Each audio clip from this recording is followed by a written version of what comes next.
Excuse me. Sounds like you started it. I did. How do you do? We're about to unfold the story of The Bride of Frankenstein. She's alive! Alive! A monster created from cadavers out of rifled graves. A tale that sent my blood into icy creeps. Would you like to hear what happened after that? Well, we've warned you. You've been warned. Welcome back to the Frankenstein Minute, the podcast where we analyze. I'm sorry. Dissect. Let me start over. Should I start over? I want to start It over. could start over. How do you do? You've been warned. Welcome back to Frankenstein Minute, the podcast that dissects the Universal Frankenstein series minute by minute. I'm Bill Evenson. And I'm Thom Lang, and you join us in the middle of the great toilet paper crisis of 2020. The coronavirus pandemic. But here we are. We are this dedicated that we are risking life and limb through shot and shell to bring you this podcast. That's right. Where we are going to be talking about Bride of Frankenstein Minute 11. That's the one. That's the one. Here we are talking about it. Yep. So there's a trumpet fanfare, and then a funeral dirge. Yes, it segues pretty quickly from one to the other. We get a clip, the very last seconds of the last minute are the beginning of the shot of this minute, which I had said I wasn't sure if it's a model shot or whatever. The more I look at it, again, like I said, I watched the whole movie last night. I watched the minutes, of course, over and over again. And what I think it is a full-scale set with a glass painting of the bridge in the foreground. Okay. Because it does pan, so it is a moving shot, so it's not like a composite. Right. And there's no way they would build a bridge for that shot. No, they wouldn't have built that whole big thing for one shot. Although they did build some pretty big sets for one or two shots in this movie. It's a really good point. In this minute. In this minute, as a matter of fact, yeah. That's kind of one of, in fact, we don't know how much we're going to jump around, but that's like a big part of what this minute is just jumping from shot to shot of big ass sets that you really don't see again. You don't see again. Yeah. So they've got like this courtyard once they get inside the gate. Yep. The funeral procession sort of. So the gate opens, and then I just noticed this for the first time today when we were watching it. Right. It looks like two little kids go to run out. Yeah, like they're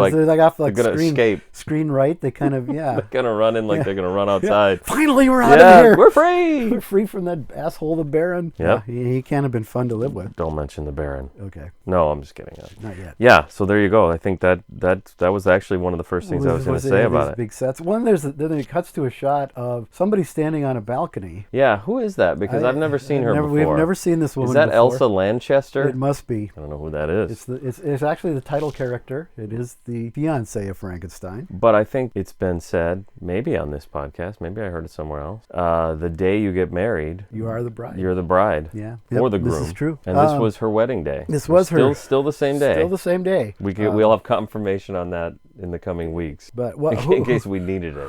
Who we are seeing is the new Elizabeth, the new and improved 1935 model. Yep, that's right. I don't know improved necessarily, although she is very easy on the eyes. But we are seeing Valerie Hobson, who is billed third after Karloff and Colin Clive. Yep. Born April 14th, 1917 in Larne County, Antrim, Ireland. So she's Irish. She's Irish. I thought she was British. But I thought so. Yeah, well, she was Irish. She died November 13th, 1998 in London at the age of 81. Okay. She has 49 credits from 1932 to 1954. Amongst them, Great Expectations, in which she was deleted. She was deleted from Great Expectations? I think it was her first film, and she was deleted out. Man Who Reclaimed His Head with Claude Rains and Lionel Atwill. Sounds like it's going to be a horror film, but it is not. It's not very interesting. Okay. It is, however... Is it in Universal It is Horrors? in Universal Horrors, so you might have it here somewhere. Yeah, because I might have. No, I don't think I could find it. No, I don't think you could find that one, actually. Yeah. You might have to find a bootleg or something, but I have seen it. It's really not worth the effort. Okay. Yeah, it's Claude Rains, Valerie Hobson, Lionel Atwill, not worth the effort. Well, I mean... It's worth it, I guess, for them. Yeah, I suppose. But the story, the movie itself is meh. Okay. So, Life Returns, which is also in Universal Horrors, which I do believe is on my shelf. It is absolutely terrible. Okay. That's the one where they bring the dog back to life, like real actual footage of a dog supposedly being brought back to life. Lovely. Yeah, it's yeah. Mystery of Edwin Drood, which is pretty good. Okay. Claude Rains. Is it Manners? Is in that? Mystery of Edwin Drood. You have it here? I got a copy of it somewhere. Let's see. Fans of the podcast will recognize this part where it just says Claude Rains. Douglas David Manners. Yeah, okay. Oh, and there you go, Valerie Hobson. Then also the same year and that E.E. Clive. Wow, there we go. It's a reunion of... and C.C. Clive. No, he couldn't make it. He couldn't make it. He was busy shooting Bride of Frankenstein. Yeah, apparently. He couldn't make it.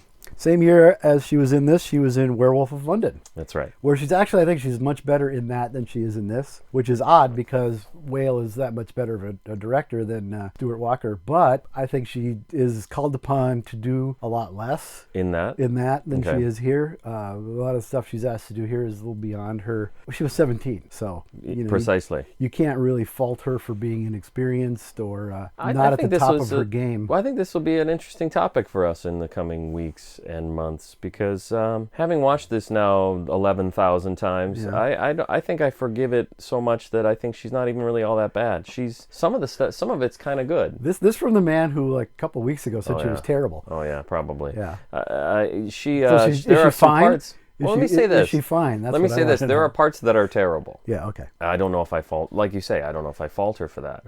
We'll have a lot to say about that in a couple of weeks. Right. So that stay tuned. Yeah, no, I think there are parts where she's very good and there are parts where she's just not good at all. Yep. And we'll talk about it. We did talk about one moment where she is very good in a special bonus episode that I still haven't gotten around to editing, so we'll get there. Okay, we'll get there. Stay tuned, Patreons, for that. Another Great Expectations, although this time she did stay in the film. She did make it? Yes. Is this the one I have? Probably. Is it? No, I don't have. You don't. Is it this one? It's the David Lean. Well, that's a different David Lean box set. Never mind. And one of my favorite films, Kind Hearts and Coronets, with Alec Guinness playing like 8 different roles. Still haven't seen it. I should watch that. Oh, you should. It's excellent. It's if you like Guinness do at all. people know that I've seen Maltese Falcon now? Oh, probably not. So the fans, if we have any, if there are any left should know I watched Maltese Falcon. So now that little trope is over. You can't tell me to watch it anymore. I can't. I enjoyed it very much, especially. Oh Christ, help me! What's his name? The star of Maltese Falcon. Humphrey Bogart. Humphrey Bogart. Harlan Ellison. I can't think of anybody's name. Yeah, I thought he was especially good in that. I've seen him in a few different things, and I didn't expect him to be quite the way he was in that. This is sort of the film that created Humphrey Bogart as we know him now. All right. We could do it. Because he's not the guy from Casablanca, and he's not the guy from The African Queen. You know what I mean? He's just a different thing. He's not. He's even not the guy from The Big Sleep, although they're very similar characters. Oh God. Sam Spade and Philip Marlowe. Is this where I admit I haven't seen The Big Sleep now? Oh, here we go. See? You haven't? Okay, well, there's my new... Oh, man. My new mission. I got to watch that and Kind Hearts and Coronets. Do you have The Big Sleep here? Of course. Okay. Yeah. Never mind then. She married a guy who I don't know anything about, but had read about the Profumo sex scandal for years and didn't know anything about it. Yeah. Glute mentions it a number of times in Frankenstein Legend and a couple of his other books, but doesn't really go into any detail. So, if you weren't around in the early 60s, you have no idea what this is. What he was a minister in the British Parliament, something like that. Mm-hmm. And he had a long-running affair with a showgirl, Christine Keeler, who at the same time was having an affair with a Soviet agent, Eugene Ivanov. It basically unseated the conservative government in England at the time. Mm-hmm. There's been movies made about it as recently as maybe just a couple of years ago. A few years ago. I think, yeah. There was Scandal from the 80s, like late 80s, 88, 89. And I forget who plays her in that. But yeah, there was one just a few years back, the title of which escapes me. So have you heard of this film, Frankenstein: The True Story? Yes, as a matter of fact, I have. Because that's one of the things they mentioned in that Little Shop of Horrors magazine when they talk about it, was that he was always trying to get people like Elsa Lanchester and people from the classic horror films to be in that. Yes. And I believe one of the people he asked was Valerie Hobson, and she didn't want to be involved because she didn't want to be in the public eye at all anymore following that. Backed away. Anyway, but they did shoot some scenes in the house that this affair took place in. Oh, that's right. I forgot that part too. It was used as, I think, Elizabeth's family home. Okay. Something like that. I don't know. Anyway, if you haven't seen Frankenstein: The True Story, Scream Factory just put out a really nice Blu-ray. Yep. And I cannot recommend it highly enough. You finally watched it? Yeah, I watched. I haven't seen the Blu-ray. But you did watch But the I watched full, it before. Yeah. So the this full is what two-part. happens. This is how I watch things. The Blu-ray is announced. I place my order, even though I haven't seen it yet. Then I can't wait to see it. So Dave Barsky sends me a link to the YouTube video of it. Okay. And I download the YouTube video to my computer and place it into my Plex. So I'm watching it in sub-VHS quality. I was going to say, that can't look good. After finding a subtitle file that didn't match, that I made it match, because that's the kind of person I am. So I actually spent like all this time building a version of it, a crappy looking copy of it to watch. That's the kind of stupid shit I do. Yeah. Then you just got the Blu-ray like a couple days ago, right? And then I got the Blu-ray a couple days ago, and I have no interest in watching it because I already seen it. Yeah.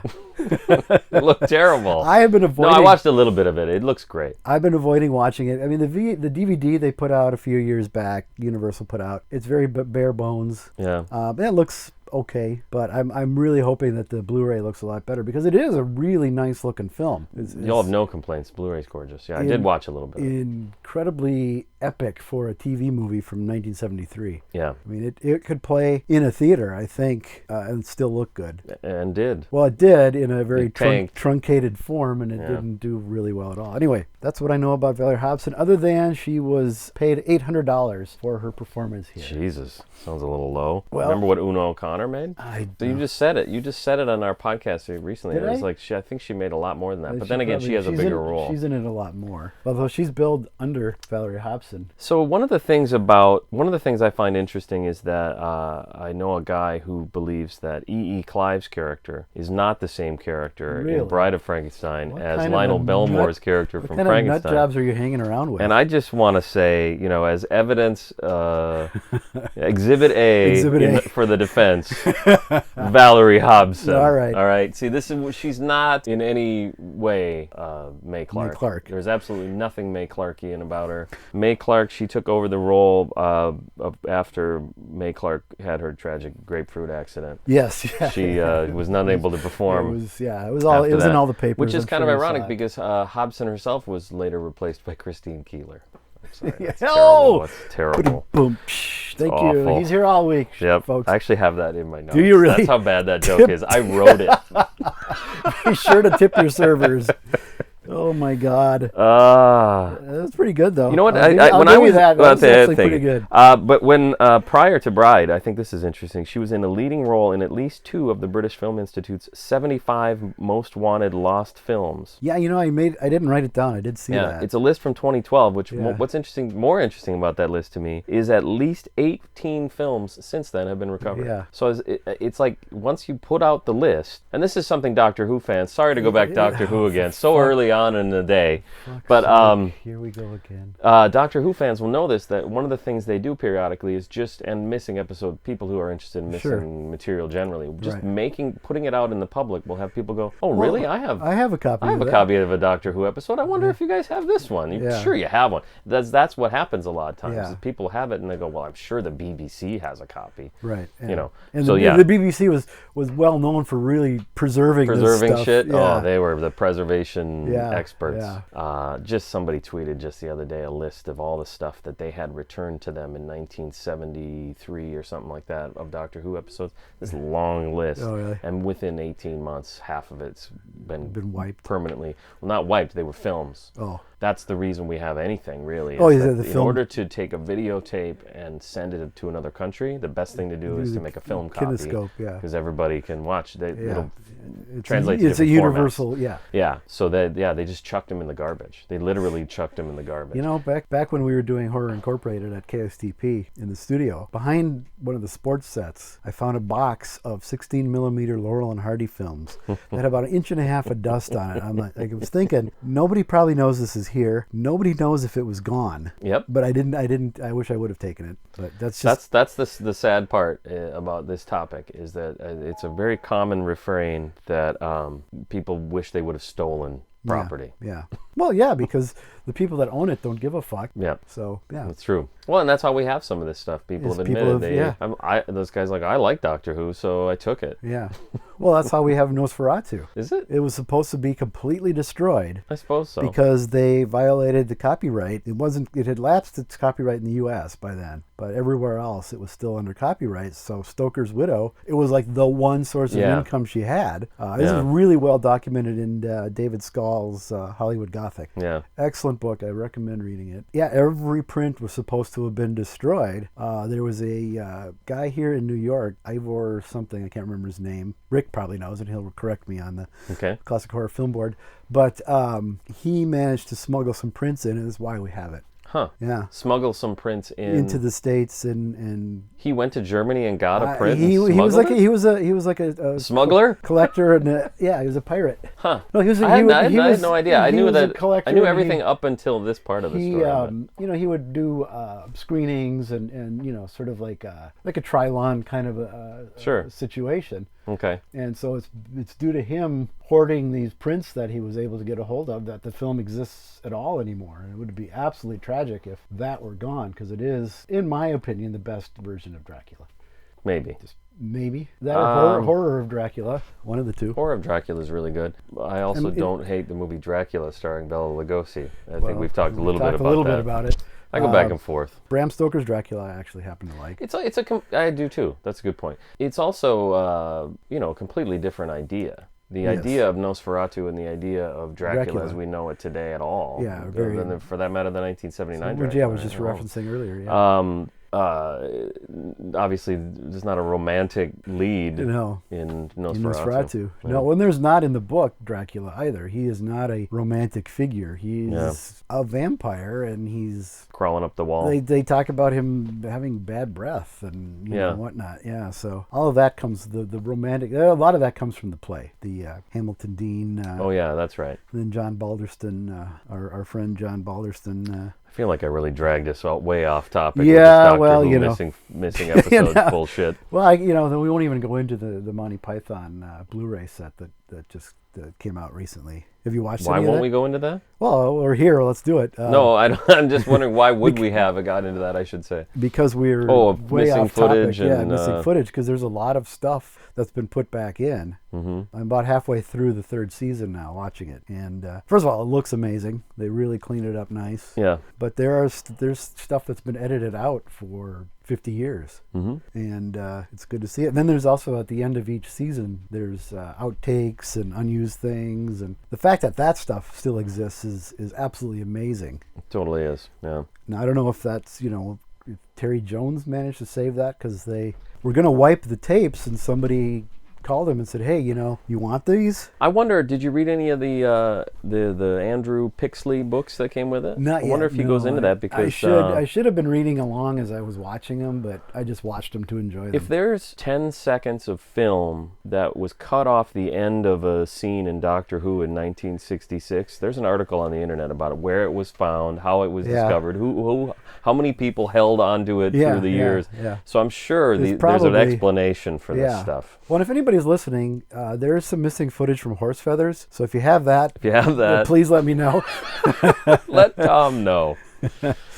Okay, so, we've killed that. Back to Valerie Hobson. She's a brunette too, so that's an interesting way to play that role. Mae Clark is not in the film. We mentioned the horrific grapefruit incident. That's right. Which, everybody knows. Stalled her career, but she also had 2 nervous breakdowns in 1932 and 1934, in a car accident in March of 1933 that did some damage to her face. Okay. Evidently. Now, I've never really noticed. I've seen her in stuff post, into the 40s. Oh, she's in Singing in the Rain. She's in an episode of Batman. Mm-hmm. I haven't noticed that she was disfigured in any way. Yeah, I think it's in the eye of the beholder. Yeah. And we're always more critical of our own visage. But she had already also kind of slid into alcoholism that would really train wreck her career. Yep. So I think all of these factors played into it, and it's just a very different character. I can't see her doing some of the things that Valerie Hobson is asked to do. Mm-hmm. She's much more down to earth.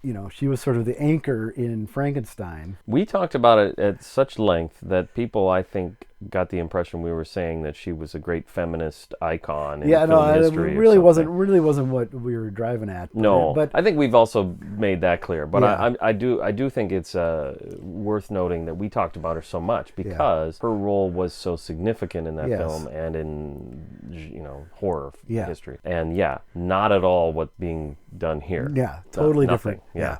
In fact, this minute might give you everything you need to know. Her in her bridal gown. I mean, just the difference in The bridal different in gown. just this one it's is a different is- role. Yeah, this one is very.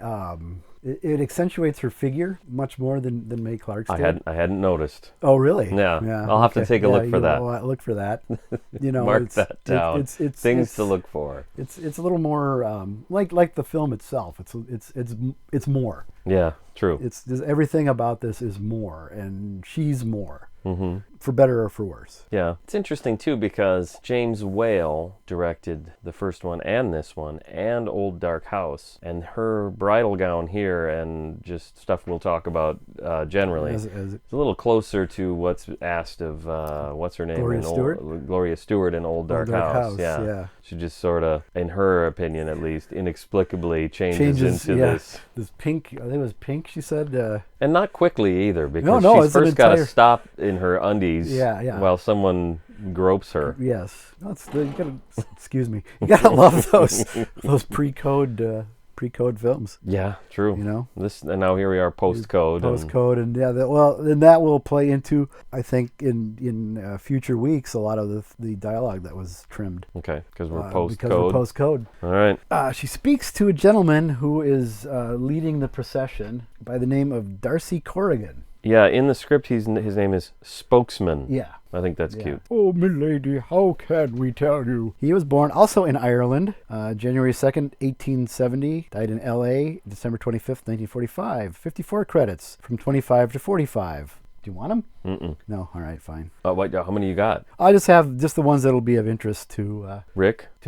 Okay, what do you got? The Man Who Laughs. Oh. Last Warning, which was supposedly an influence on... The Final Warning? Yeah. Murders in the Rue Morgue. He's the morgue keeper. He's actually funny. He's very good in that. He's one of the few people that come off really well in that film, actually. I haven't seen it in a while, but I think you saw it recently because it came out on Blu-ray. I watched the recently. Blu-ray.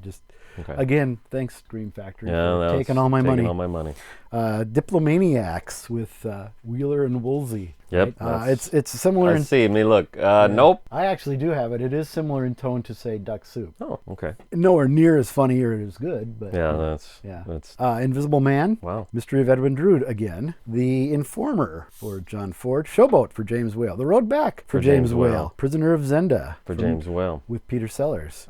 Stage Door. Bringing Up Baby. Jeez. I don't remember him in that, but I haven't seen it in a long time. Adventures of Robin Hood, but everybody is in Adventures of Robin Hood, so that's not a big surprise. Christmas Carol, he was the Ghost of Christmas Future. Jeez. And the last credit I have is Man in the Iron Mask for none other than James Whale. James Whale. Nice. Yep. He has that stock company we talked about a few weeks ago. So it's funny, I have then, that's all I had was that his character's name was Spokesman. Because I wanted to talk about the villager who blinks away tears, yes. Because she's played by Renee Falconetti. Yep. I'm just kidding. She looks just like she walked out of Passion of Joan of Arc. So that's why I did it. But no, she's actually played by David Lewis's sister. Yeah, I couldn't find her name though. Well, no, wait. Or did you? Okay. I wasn't sure. I found there was a couple that were listed that I wasn't. So I did not go back to Mank to verify. No, I mean, here's the thing about it. Actually, now that I'm looking at it, I don't have it either. I might have some of these names later, but if you listen to the commentary track with Scott McQueen, he points it out at several points during the film, different characters that are played by David Lewis's family members. Yeah. In this scene are his mother and his father. And I don't have their names. They don't get the big close-up like she does, though. That's true. She gets right in the middle of his line. She gets a huge close-up where she's blinking away tears. Yeah. So do people know who David Lewis is? He was I have information on David Lewis. Go for it. He was an American film writer and longtime partner of director James Whale. They were a couple in Los Angeles from about 1930 to 1954. He was born in Trinidad, Colorado on December 14th, 1903 to Fan are Fawn and Fanny Levy, Russian Jewish immigrants. Then they were in this scene. Yeah. His father worked in real estate insurance. I got a lot of garbage here. By 1930, at the age of 26, David was working in Hollywood as a writer for the studios, where he met and began a relationship with James Whale, aged 40. Although they did live together for large portions of their relationship and often spent time away from each other when either one traveled, they continued their relationship. I'm just reading something that someone else wrote. This is terrible. They continued their relationship, it says, until James became ill in the 1950s, which sounds terrible. Like James got ill and then they broke up. I'm out of here. Fuck you, man. I'm done. But James Whale, as you may know, committed suicide, yes. and he left a note for David, which he kept secret until he died on March 13th, 1987. Yesterday. Yesterday for us. Yeah. Today last for week us. for listeners. Last week for listeners. There you go. That's what I have on David Lewis. So David Lewis, what I don't have is his role in this film. Does he have a credit in this film? Is he credited on any of the work he does? Because clearly he's doing work on these films. No, he was at the studio. I don't think he worked on this particular film. He is the man that pointed out Boris Karloff to James Whale as, there's your monster. As the legend. That's one of the more credible versions. I think of that that's story. the most credible version of that story. Is, well, here we had this guy who's in this other film. He's got a great face. Check him out. Yep. And the rest, as they say, is hysterectomy. That is what they say, is hysterectomy. Yes. Yeah, I could not find his sister's name anywhere. Yeah, I didn't. I got his parents' names, but not the sister. Much like the maid in probably in that Frankenstein. commentary, actually. It might be. I didn't watch it with that. Yeah, we'll have to do that. So tune in before the next time she's in the movie, because she's in the movie again she's later. In a few times. Yeah. The knockers on the front door aren't anywhere near as impressive as in Young Frankenstein, though. I don't know if we could do this anymore, man. I think you just killed it. Did I do? All right. Good night, everybody. No, I only bitch because the set looks so the similar. set. Oh, I see. I thought you were... The set looks so similar to the front door yeah, I guess Young it does, Frankenstein, now that you say that. But they've obviously exaggerated the door knockers to do the joke with Terry Garr. With Terry Garr, Yeah. I noticed that he knocks like 26 times, and then he goes over to the doorbell, and he pulls something like a bunch of times, and then jiggles. Finally, after pulling it a couple of times, it rings. Yeah. It seems like the sound might not have I don't know. been exact to me. Like he shouldn't have to pull it. If it's just a rope with a bell on it, it should go right away. It's Inspector Clouseau before he became an inspector. I guess. He was still a gendarme. And, there you go. Yeah. Perfect. Yeah, I don't know who that guy is either. There was a few listed as. Oh, really? Yeah. Possibilities for who that is? And, he doesn't have a line, so who cares? Exactly. Yeah. Yep. Even people who have lines, we don't know We exactly. don't know who's. Yeah. So the minute ends, I have with Minnie racing in, screeching. That's it. There was one line cut where Elizabeth asks, "Is he dead?" Yes. And works better this way. It works better this way because they don't have to answer it. It could continue to be oblique. Is he dead or is he not? Mm-hmm. And it kind of preserves that for a few more minutes, or another minute anyway, or week. Or another week. Week for our listeners. Yeah. Is he dead or is he not? Who I assume are still following our orders that they're only allowed to watch 1 minute. Yes, don't watch ahead. Don't skip ahead. Yeah, whatever you're you do. Cheating.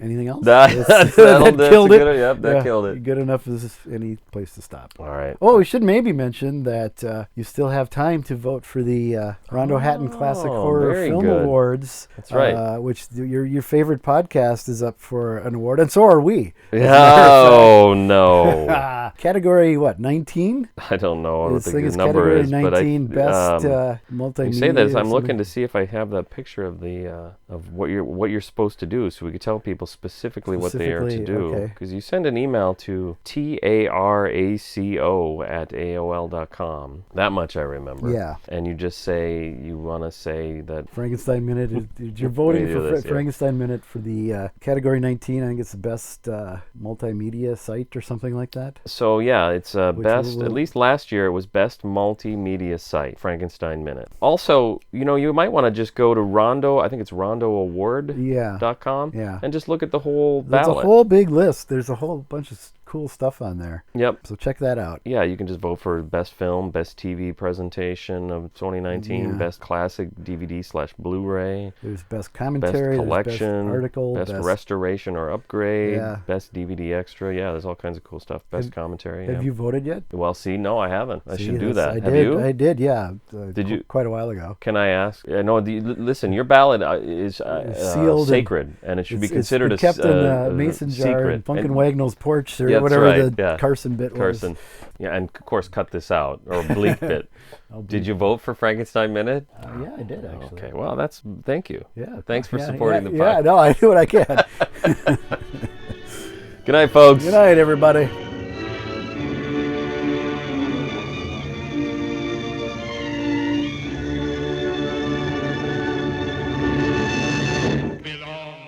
I will edit a lot of this out.